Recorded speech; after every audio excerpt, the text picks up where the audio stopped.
That's right. There's no reason Celeste should have said, just like those guys died. When she said that, none of us had told her Taka was dead. Ouch. Exactly. And we didn't run into her until after we were all out in the hall. So there was never any chance for her to have seen his body in the equipment room for herself. So how did you know, Celeste? How did you know more than one person had been killed? And how did you know they were both guys? Because Kyoko had also disappeared, right? So she could have been dead too.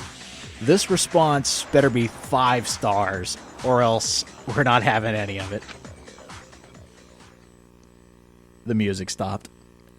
Uh-oh.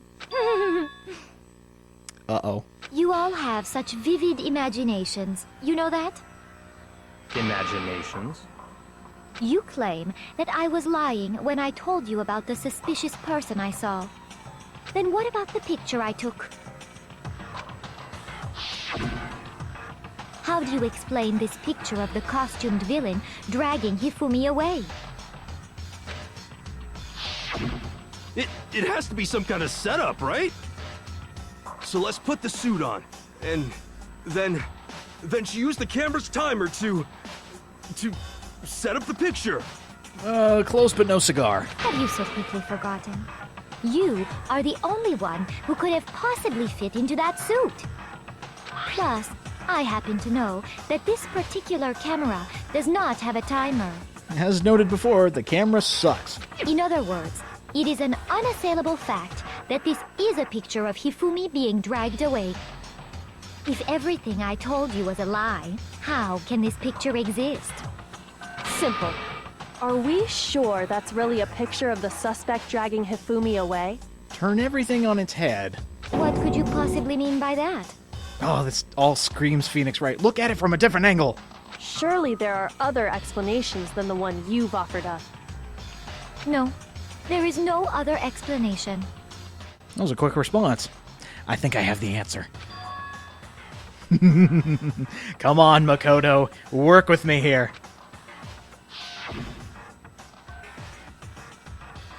Think about what we've said and just turn it around. Come on, Makoto. We can figure this out together. Yes, Hifumi and the suspect had been drinking very heavily. They're dancing. Well, it just gave you the answer. Turn it around and Hifumi was taking the person away. I got it! It's not a picture of the suspect dragging Hifumi away. I would say it's a picture of Hifumi dragging the suspect away. After they both got massively hammered. That's certainly within the realm of possibility. The one being dragged off in that picture isn't Hifumi, but the person in the robot suit. We've simply been led to believe that it's the other way around. Another thought planted in our mind, and it worked. And the strange costume might only exist to lead us astray even farther. If you saw someone wearing something like that in this situation, of course you'd notice and be suspicious. It's not every day you see a giant robot suit. That's what happened! You put me to sleep and made me out to be the bad guy in all this! Such a thing is utterly impossible. Oh. Hifumi was dragging him away? Ridiculous. Is it? I don't think it's ridiculous at all. Then shut your mouth and allow me to educate you. Oh shit! Just about started a cat fight! Celeste, I want to see this. I want to see you pull out of this unscathed. This should be good. The master gambler having a perfect poker face, and she has to explain her way out of a double homicide.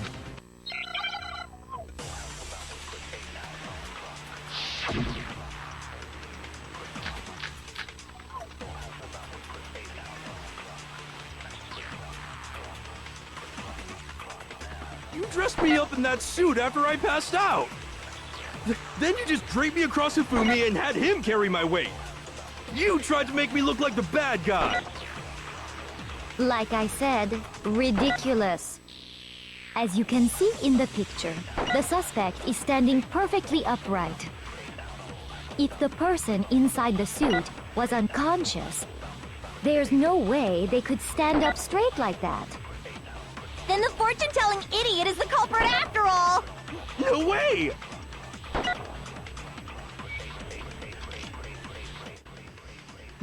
Everyone, don't be so quick to believe what Celeste has to say. There was one thing that caught my attention. Right there. In the costume, you cannot bend. So what if we were to take the Robo Justice costume and completely destroy what Celeste has to say about it? The suspect is standing perfectly upright. By design. If the person inside the suit was unconscious. It doesn't matter no at way all. they could No, that's wrong. Celeste, you're taking your own grave. No. Even if the person inside the suit were unconscious, they could still stand up like that. Because that Robo Justice suit had a certain characteristic. It was poorly made.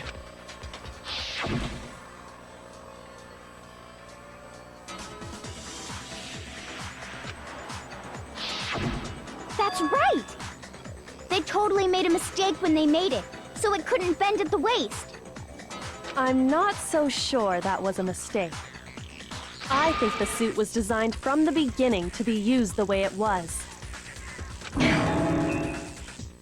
Celeste and Hifumi took the suit they'd specially designed and stuffed Hiro into it. That's how they were able to fake that whole thing. Really think about this. Every single small, insignificant detail was planned. The point of it all was to make us believe whoever was in the suit was to blame. And again, it worked. Well then, I suppose this is checkmate. Uh-oh. Checkmate?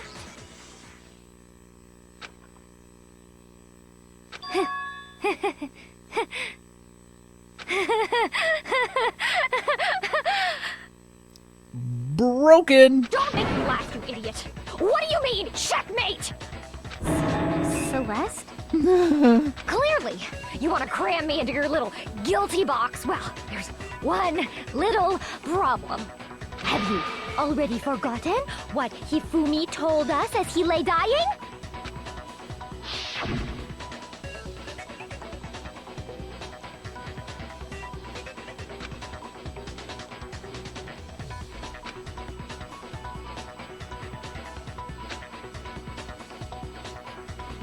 Oh. Yasuhiro. Uh-oh. When we asked him who had attacked him, his answer was quite clear, was it not? He said, and I quote, Yasuhiro. In other words, Yasuhiro Hagakure! Wait, but my name isn't really Yasuhiro. It's actually Taro. Oh, come on, dude. Your confusing statements don't make any sense. You're only making things more complicated. Hiro, just be quiet over in your little corner. Let us handle this. He did say Yasuhiro, but are we sure he was really pointing the finger at Hiro? What the hell are you talking about? I'll burn you alive! Whoa. Kyoko, what do you mean by that? Think back to how Hifumi used to talk to us. How did he refer to each of us? Another detail that she figured out, and only now am I just realizing it. No. He wasn't using nicknames, but every time I talked to him, he said, Mr. Naegi. He was using people's last names. I got it! That's right, our last names. He called us all by our last names. He was really pulling an otaku and using people's last names first. What a nerd! Exactly. I know I heard him say Mr. Naegi more than once, for example. Yep. So if Hifumi did mean to say Hiro's name, he would have said his last name, Hagakure. I'm sure it was just incidental. By chance, his first name. That would be pretty beneficial to you, wouldn't it? Indecent? Don't talk. Oh, I love those two. Random chance. Now isn't that a convenient explanation? That's the word I was looking for. Convenient. No. No. There's no reason to think he would have said the name any different than normal. But he must have run out of energy before he could say any more.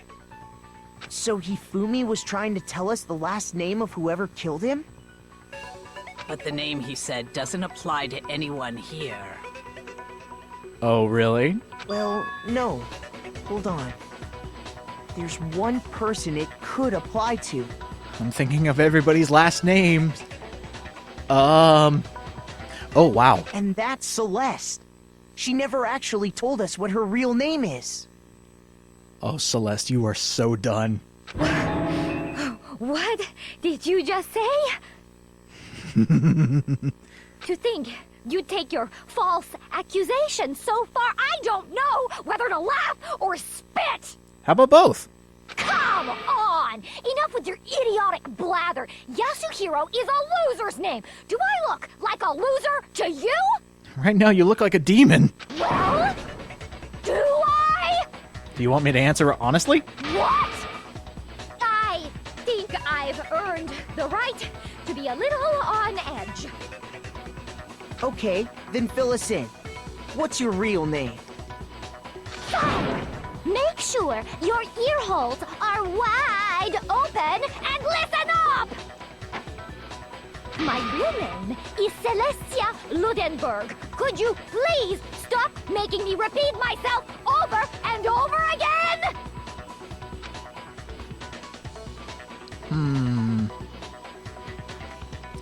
Think. How do we find that out without having her say it? Oh.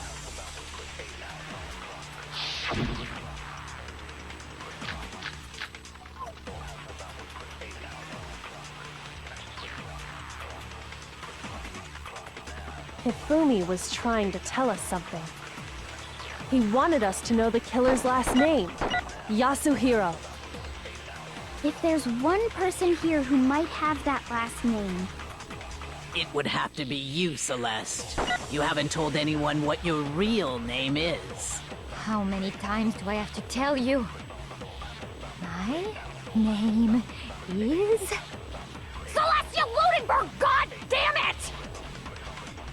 How long do you plan to go on pretending? I'm not pretending. It's the truth. And since you have no way to contradict me, that's the only truth there is! Moron! Somebody had the gall to actually call Byakuya a moron. Celeste, you're amazing. But there's one piece of evidence that you didn't think of. And we were actually told to not rely on it. Oh, man, this is gonna suck. Celeste, I liked you, but you're going absolutely batshit insane. he wanted us to know the killer's Especially when your statement went upside down and you said, Celestia Ludenberg, god damn it! It would have to be you, Celeste. Oh, Celeste, this does not look good at all, because there's one way to prove what your true name is. And it actually long played do you a plan to huge go on role pretending? in the last case, too. I'm not pretending. It's the truth. Uh-huh, yeah, sure. Since you have no way to contradict... No way to contradict? No, that's Let's wrong. see your real name.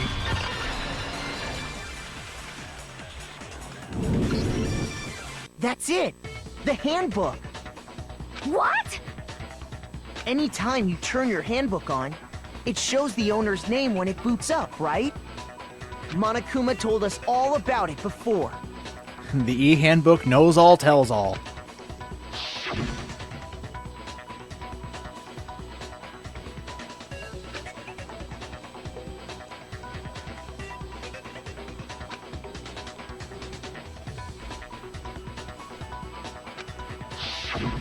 So all we have to do is check her handbook, and that'll clear up everything.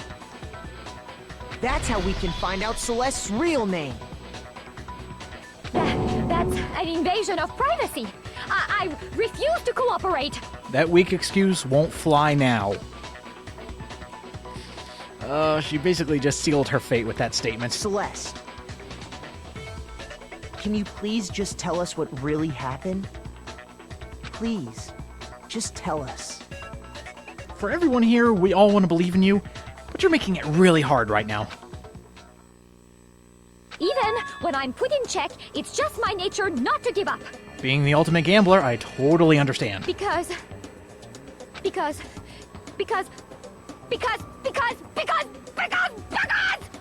until the game's over, you never know what might happen. Fine then. Let me settle it.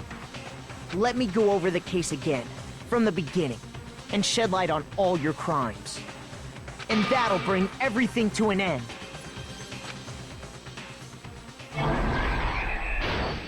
Time for the closing argument. This has been a long, long case. So many different details are at play, and you need to get all of them right. So, let's begin. What if we were to say the killer met with Hifumi or vice versa? And I believe we can actually look at that statement right here. Oh my god, I'm losing my mind. There we go. Go figure, throughout all the cases I just forget how to play. So, let's just say Hifumi met with the mastermind. And then, we need to figure out the time. The first pawn, Hiro, who met very early at 1 a.m. And, what is that doing there? Well, that's just a red herring there. So, going by all this,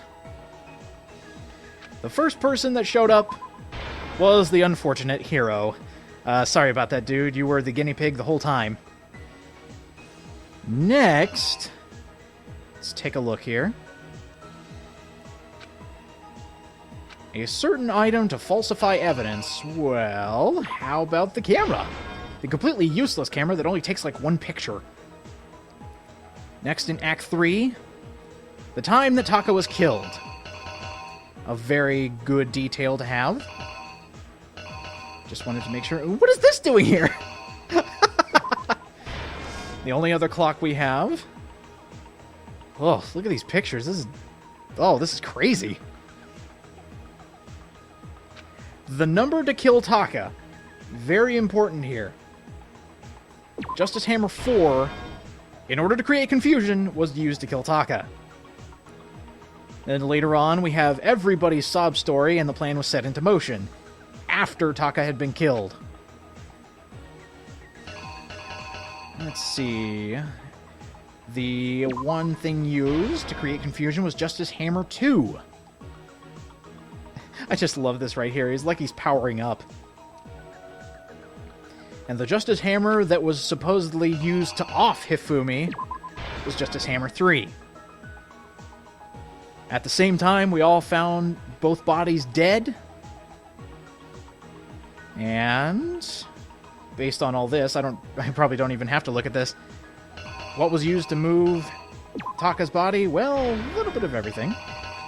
Just to make sure I didn't get the wrong detail. Okay, we're good. Potato chips?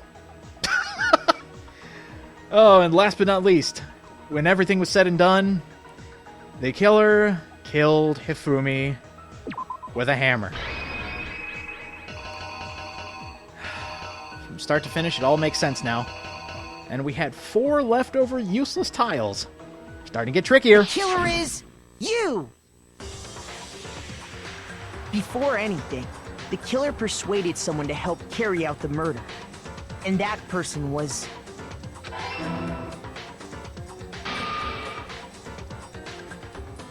Hifumi.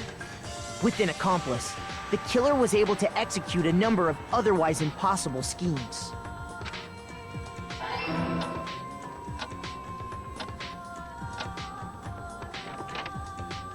First, they convinced someone to meet them in the rec room last night at 1 in the morning.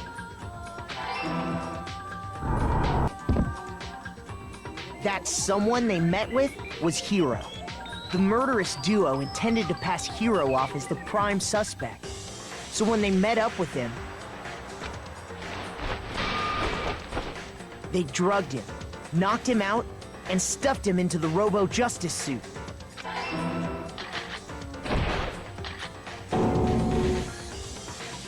Next, Hifumi positioned himself to make it look like Robo-Justice was attacking him, while the killer used a digital camera to take pictures of the assault.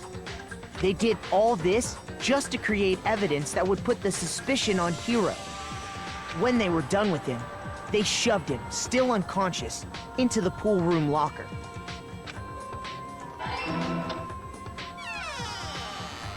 And then finally, at 6 a.m., they moved into the murder phase of their plan. They called Taka to the equipment room.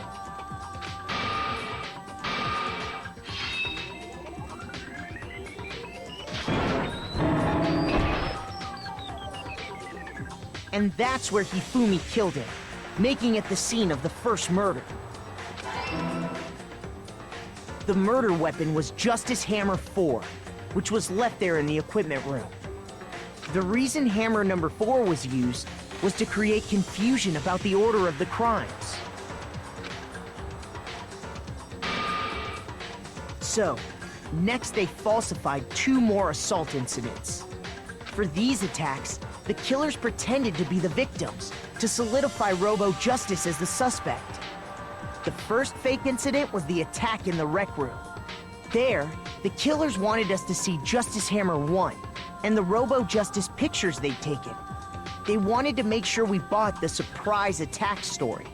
The second fake incident was the attack in the library. This time, they planted Justice Hammer 2 and an injured Hifumi to sell us that story. With these 2 incidents, the killers were able to create a certain preconception in our minds that the suspect was increasing the size of the hammers and attacking people in order as they did.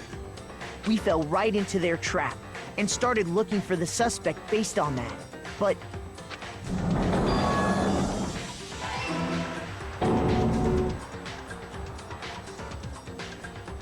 while we did that, we left Hifumi alone in the nurse's office. This was exactly what Hifumi was hoping for.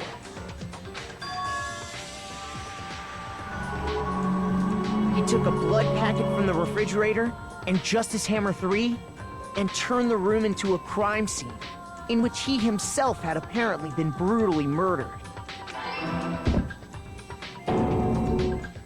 He let out a scream to draw us back, and when we returned, that's what we found.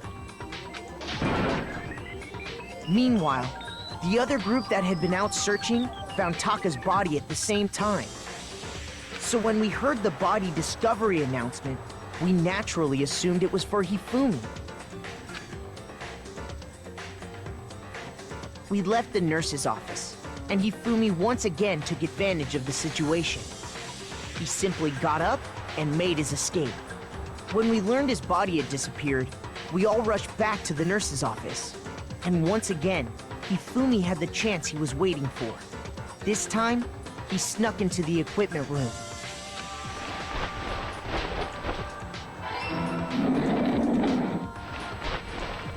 He wrapped Taka's body in a tarp and used the dolly to move it all the way down to the repository. That explains how each of the bodies disappeared. But even Hifumi didn't know what the true killer had in mind for their final act.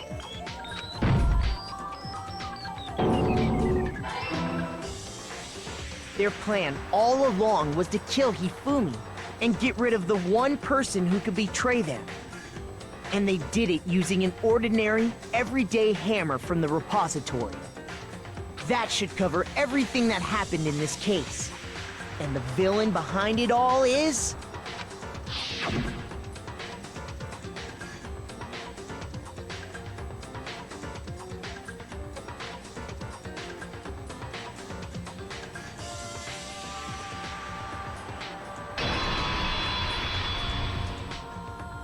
Celeste! Sorry, you lose.